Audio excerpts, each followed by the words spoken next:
bonjour et bienvenue à tous pour ce flash qualité. Donc, c'est vraiment un flash. Et durant ces, on va dire, 25 minutes, je vais vraiment essayer de balayer, en tout cas, l'ensemble des actions qui sont à mener dans le cadre, donc, comme vous le voyez à l'écran, de notre thématique qui est comment bien animer finalement la démarche qualité au sein de son office de tourisme, comment la pérenniser, comment faire en sorte, bien sûr, que toutes les équipes soient impliquées. Et en effet, les objectifs de ce web séminaire, donc Flash Qualité, c'est ensemble de regarder donc deux éléments importants. Le premier, comme vous le voyez, c'est se dire à un moment donné comment est-ce que je peux motiver et impliquer l'ensemble de l'équipe, l'ensemble de services pour, durant les 5 années de marque, que ça se passe, on va dire, le mieux possible et arriver de manière très sereine vers un audit. Et puis, bien sûr, comment est-ce que j'anime aussi un peu ce suivi de la démarche qualité pour m'assurer là aussi que nous sommes toujours dans ce qu'on appelle le processus de l'amélioration continue.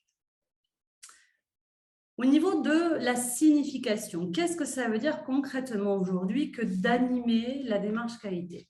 Alors, si on regarde un peu une signification, une description, pardonnez-moi, on pourrait dire qu'en fait, animer la démarche qualité, animer la qualité, c'est en fait avoir la capacité à coordonner l'ensemble des équipes, l'ensemble des services de l'Office de tourisme pour assurer, une fois de plus, cette notion d'amélioration continue en impliquant chacun des collaborateurs dans l'atteinte des résultats.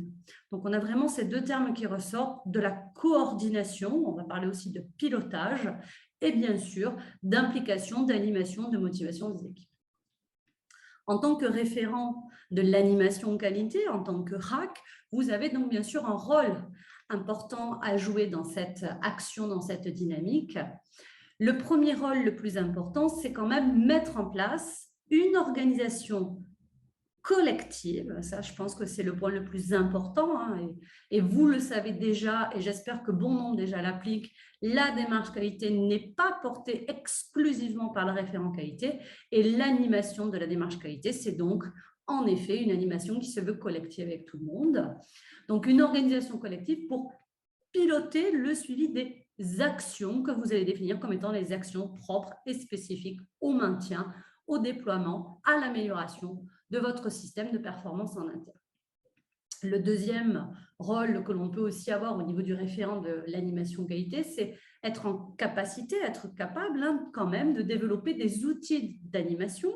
Alors, je dirais pour remobiliser vos équipes.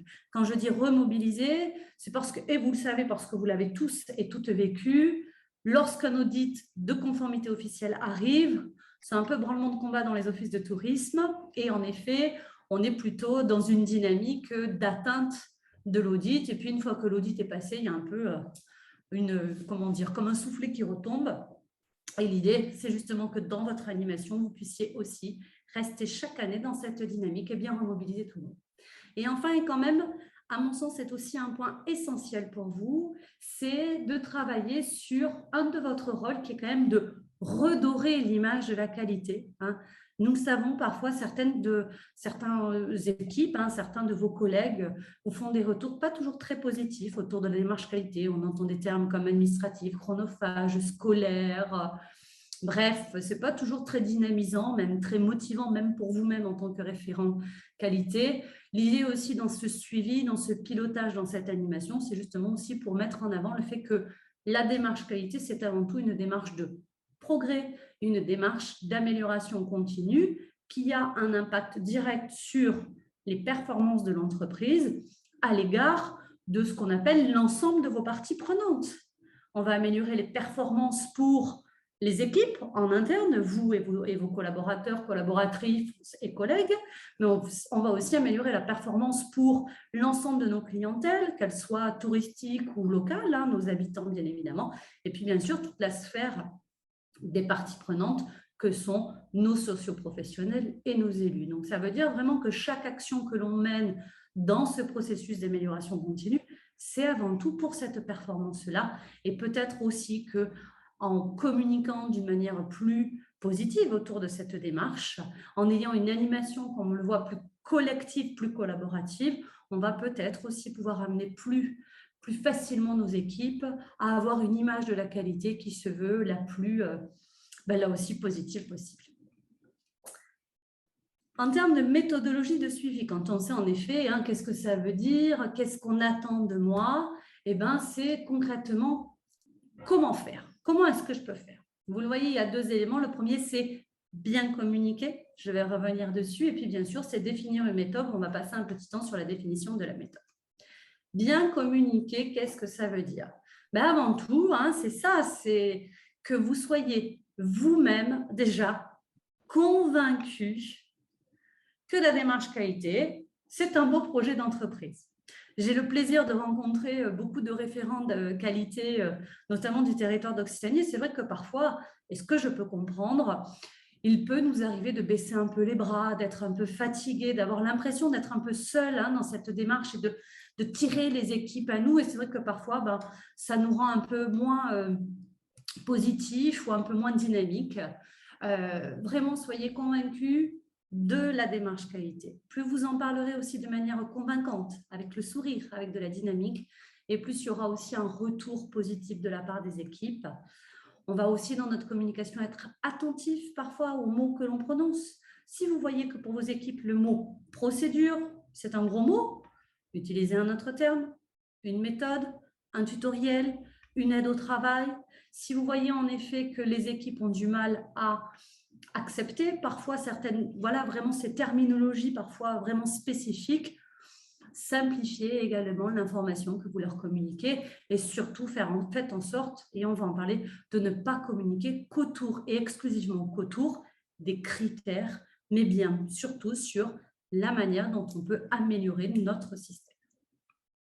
En termes de méthodologie, définir effectivement une méthode. Définir une méthode, la première des choses quand même qui est à faire pour bien animer la partie dite de suivi de la démarche qualité, vous le voyez à l'écran, c'est mettre en place un plan d'action. Et j'ai mis volontairement en majuscule les deux mots qui accompagnent le plan d'action, c'est-à-dire qu'il soit collaboratif, c'est-à-dire vraiment que, une fois de plus, ce ne soit pas vous et exclusivement vous en tant que référent qualité qui ayez la charge de le déployer, de le suivre.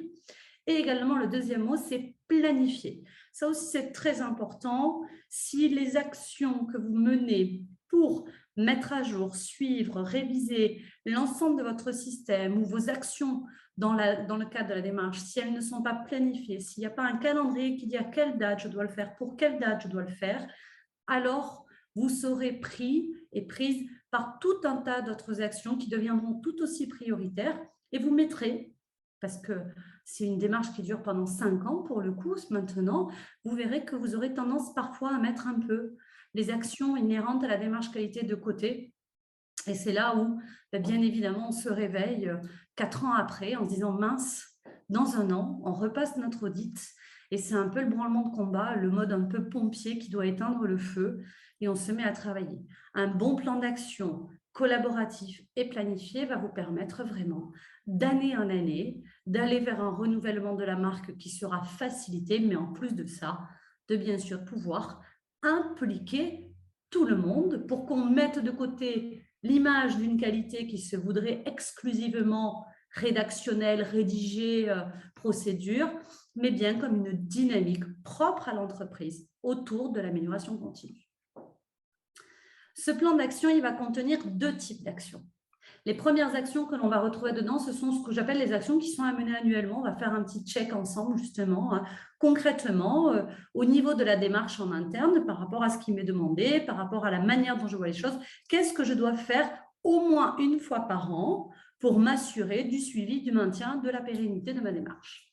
Et ensuite, bien sûr, on doit avoir aussi dans son plan d'action ce que j'appelle les écarts suite aux audits de conformité, c'est-à-dire, vous avez eu un audit visite mystère ou un audit complet, il a été noté quelques dysfonctionnements, quelques écarts sur des critères dits non rattrapables. Vous allez donc avoir sur les 5 ans à venir la possibilité de déployer en interne une action corrective, une action préventive, une action améliorative, et elle intégrera donc bien sûr votre plan d'action. Pour parler aussi quand même de ce plan d'action sur sa forme, je dois quand même faire un point sur 2 outils collaboratifs qui sont à mon sens les plus adaptés pour vous, justement pour pouvoir faire un plan d'action collaboratif et planifié. Donc, c'est-à-dire, j'amène tout le monde et je le date pour m'assurer en effet chaque année que mon animation, elle fonctionne bien et que tout est mis en place au bon moment. Vous le voyez à l'écran, il y a deux types d'outils collaboratifs. Donc, il y a le premier que je vous propose qu'on regarde, en fait, c'est l'outil Trello. Alors, l'outil Trello, c'est un outil qui est gratuit, il est en ligne, hein, c'est trello.com, on crée un compte, on y accède. Et vous voyez sur l'écran, Trello, ça fonctionne avec des cartes, hein, vous les voyez à l'écran. Et dans ces cartes, je vais pouvoir venir notifier les actions que je vais faire. Je vais pouvoir venir dire ici les membres, c'est-à-dire qui sont les membres de l'équipe qui doivent travailler sur cette action-là. Notre exemple, c'était sur la ligne éditoriale. Je peux leur mettre une description d'action à mener, je peux leur mettre un check, une liste de tâches à faire. Et puis, bien sûr, ce qui m'importe, c'est aussi, je peux mettre une date limite de réalisation. Et donc, de fait, je flèche grâce à ce document, à cet outil, une action, une personne, hop, pardonnez-moi, une action, une personne, et puis j'apporte un peu ma connaissance, ma compétence en tant que référent qualité pour orienter sur ce qu'il y a à faire, pour pourquoi pas mettre une pièce jointe. En attendant, ça fonctionne plutôt très bien. Pour ceux et celles qui, par contre, en interne, ne veulent pas déployer un nouvel outil comme Trello, même si celui-ci est gratuit en ligne, certains d'entre vous travaillent sur ce qu'on appelle Office 365, un univers informatique dans lequel est intégré un outil. L'outil s'appelle Teams. Vous le connaissez particulièrement sur un outil de visioconférence tel que Zoom que nous utilisons. Sachez qu'il a aussi un module de gestion d'équipe avec une possibilité aussi de planification. Vous le voyez ici, on est sur une équipe qu'on a créée d'ailleurs dernièrement qui s'appelait Qualité 34, donc bien en Occitanie aussi. Et on a créé sur la commercialisation des cartes, exactement comme vous l'avez vu tout à l'heure sur l'outil Trello, qui dit, on doit réviser nos procédures sur cette année. Et là, on va pouvoir ajouter des tâches. Ici, on doit faire la procédure de vente de produits touristiques. Eh bien, pareil, je vais pouvoir rentrer dans le détail de ma tâche, venir taguer, c'est le terme qu'on emploie, taguer, nommer les personnes qui vont devoir réaliser l'action. Je vais leur mettre une étiquette. Dans ce cas-là, j'ai mis par exemple à faire, donc c'est vraiment en cours. Je vais pouvoir bien sûr mettre une date de début, une date d'échéance, parce que c'est quand même un élément qui m'importe, savoir pour quand est-ce que ça doit être fait. Je peux rajouter des notes et tout un tas d'autres éléments qui vont pouvoir venir, bien évidemment, appuyer, je dirais, la réalisation. Et donc, ça veut dire que vous, au niveau de votre animation qualité, ou dans le cadre du suivi du plan d'action, vous allez déployer cet outil collaboratif, vous permettant donc de flécher les personnes, de timer des dates de réalisation et d'apporter du contenu. Et donc, on va voir que les gens vont avoir dans votre équipe des notifications pour pouvoir suivre ce plan d'action. Après, bien entendu, on peut aussi travailler avec, je dirais, l'outil préféré des référents qualité. Souvent, c'est-à-dire le tableau Excel. On est d'accord? En principe, on en a pas mal dans les offices de tourisme. Donc, bien sûr qu'on peut aussi travailler avec le tableau Excel. On va en regarder un ensemble. Et d'ailleurs, en regardant ce tableau, ça va aussi nous permettre justement, je vais vous partager mon écran. Voilà. Est-ce que vous voyez bien mon écran? C'est bon, Véronique? Ouais, c'est bon, c'est bon. Donc, dans ce tableau Excel, je vais un tout petit peu l'agrandir.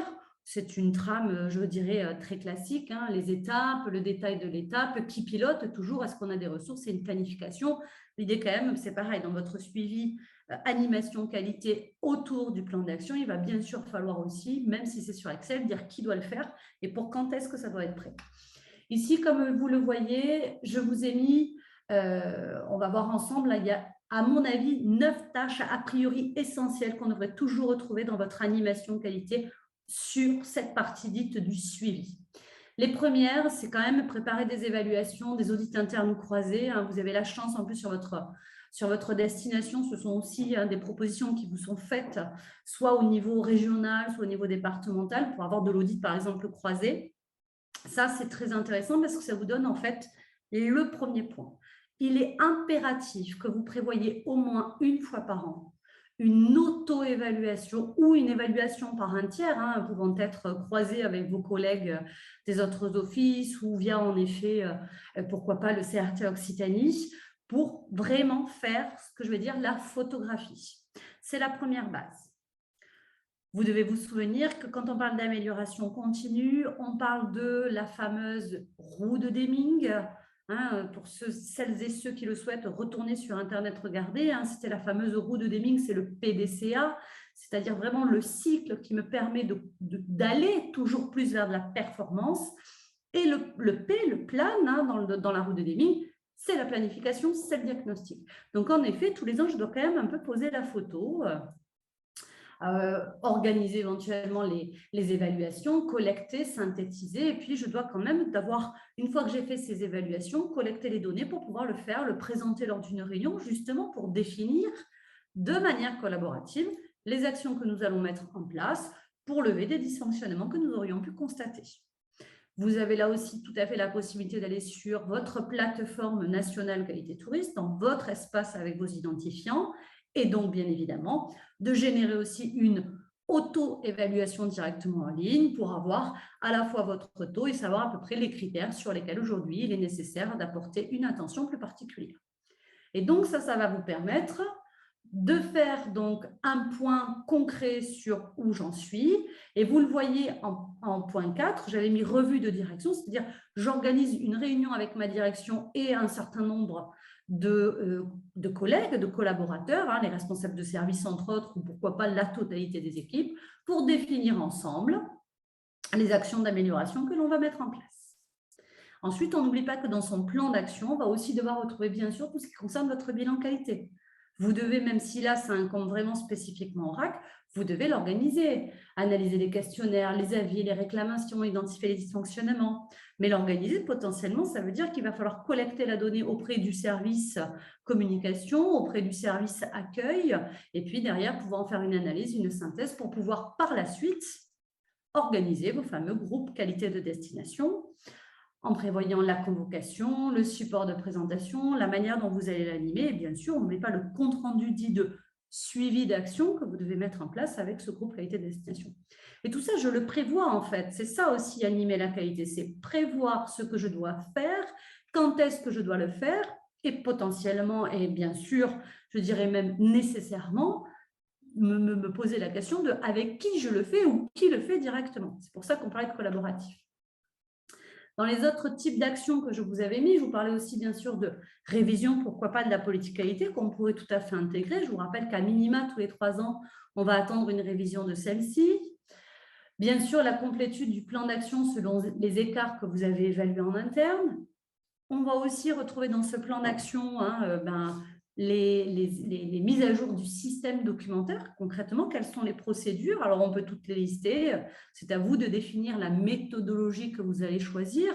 Et donc, bien sûr, de demander à chaque service ou à chaque référent de mettre à jour ou en tout cas de vérifier si la procédure est toujours à jour, si le modèle fonctionne toujours.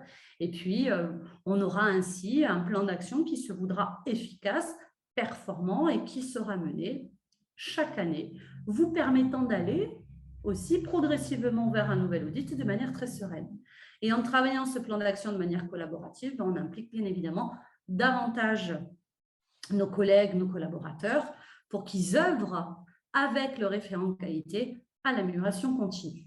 Et enfin, il faut quand même aussi voir qu'il va y avoir une nécessité de communiquer, hein, parce que c'est vrai que là, on n'est que sur le plan d'action, donc sur la mission dite de suivi qui fait partie de l'animation qualité, mais on a aussi quand même la communication interne, et donc je vais revenir bien sûr sur ce point-là.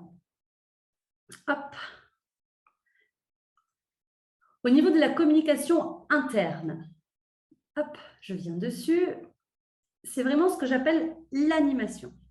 L'animation, je vous ai mis 3 points. L'animation, c'est de dire stop aux réunions. Je m'explique.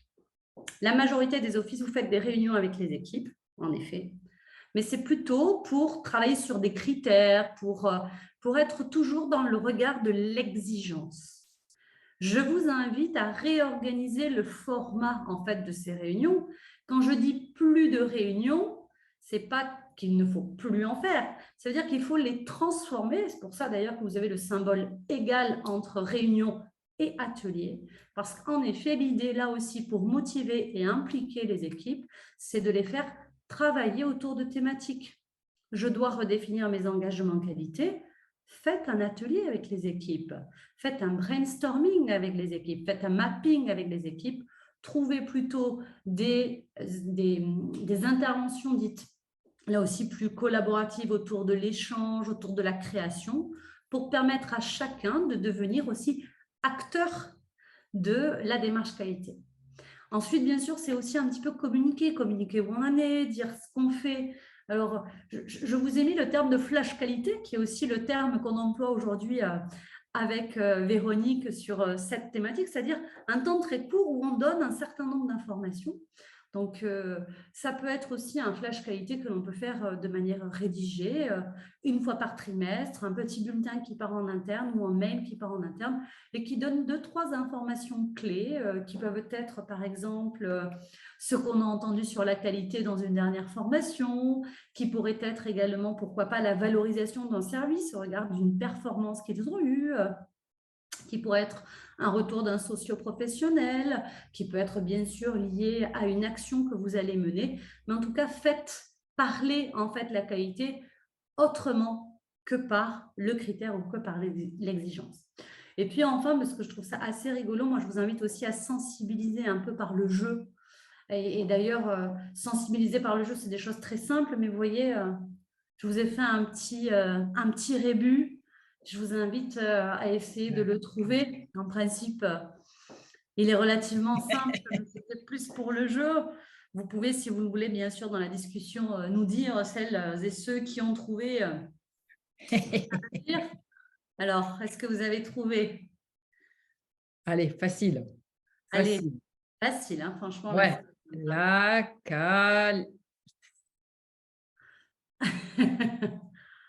Hein, pas de réponse? Pas de réponse. Bon, ben, peut-être qu'en fait, vous n'êtes pas joueur. Hein. C'est peut-être ça, hein, non? Allez, bon, ben, vous le comprenez. Hein. Merci, Émilie. Merci, Laurie. Oui, Ah, ça y est, la Laure. qualité, voilà, la qualité est l'affaire de tous. Alors, vous avez des modules sur Internet, d'ailleurs. Hein. Vous cherchez rébus, créer des rébus. Vous verrez, vous tapez la phrase que vous voulez et on vous propose en effet la création d'un rébut. Donc, ça peut être aussi des manières de sensibiliser vos équipes par le jeu. Et ça me permettait aussi d'avoir une bonne conclusion parce que pour dire aussi que l'animation qualité, c'est comme la qualité, c'est vraiment l'affaire de tous. Vous ne devez pas être seul à vouloir l'animer. Il faut aussi le faire avec les équipes au sein de l'entreprise, au sein de l'office de tourisme, en mettant en place vraiment un plan d'action de suivi planifié et collaboratif. Ça, c'est vraiment, à mon sens, la chose la plus importante. Vous allez effectivement vous rendre compte d'année en année que plus vous êtes dans le collaboratif autour de ce plan d'action, au plus, quelque part, on implique les équipes et surtout, on fait rentrer la qualité comme un ADN, finalement, dans la manière de fonctionner au sein de l'entreprise. La partie communication peut être faite aussi, pareil, de manière collaborative avec des personnes qui ont peut-être plus de sensibilité, que ce soit le service Promocom, mais aussi parfois certains de vos collègues qui aiment bien ce genre d'activité. Et là aussi, les ateliers, vous verrez que c'est, comment dit-on, un très bon moyen, voilà, plutôt que de la réunion traditionnelle classique, plutôt que de faire toujours focus sur des exigences, parler un petit peu plus d'ateliers, faites réfléchir, faites définir, prenez des décisions collectives et vous verrez que vous aurez une animation de la démarche qualité qui sera beaucoup plus dynamique et je l'espère, beaucoup plus productive. On arrive donc au terme. Je reprends ma respiration. Je pense qu'on est bon au niveau du timing. Merci beaucoup d'avoir suivi ce module. Merci infiniment Audrey pour vraiment cette rapidité dans la restitution de ton contenu. Vraiment très intéressant, vraiment une animation opérationnelle sur laquelle vraiment les offices de tourisme engagés peuvent vraiment s'appuyer et revenir donc sur tous tes points que tu as évoqués. Même si on le sait, c'est bien de l'entendre et d'une personne différente. Ça permet de conforter justement cette cette amélioration continue que nous avons comme obligation dans le cadre de la démarche qualité. Merci infiniment. Donc, bien évidemment, le replay, donc photo et support d'Audrey, on la retrouvera donc sur le site internet du CRT d'ici environ une semaine. Également, je vous ai mis dans le chat donc l'ensemble de nos webcals et websem, puisque cette année, je ne l'ai pas dit en propos introductif, on a donc effectivement Audrey sur un jour, un critère. Donc, Audrey, on la retrouvera maintenant au mois d'avril pour le système documentaire, si je ne me trompe. C'est ça, voilà, le 14 avril. Le 14 avril, donc le système documentaire sur le même format, rapide, le matin, 9h, 9h30. Donc, Audrey sur le système documentaire. Avant cela, on aura donc un autre intervenant sur toujours un séminaire court, dans un format très court au mois de mars. Et donc là, je vous invite à regarder sur le lien que je vous ai mis dans le chat. D'ici là, je vous souhaite une bonne continuation. Bien évidemment, au niveau du CRTL, on est à votre disposition pour toutes les informations complémentaires par rapport à ces outils. Je regarde sur le chat, mais il n'y a pas de… Voilà, très efficace, merci, clair, concis. Effectivement, on est toujours très content de travailler avec Audrey. En tout cas, merci à tous pour votre participation et je vous dis à très vite pour un nouveau temps d'animation très court sur le référentiel ou sur d'autres thématiques en lien avec la démarche qualité. Merci à tous. Merci.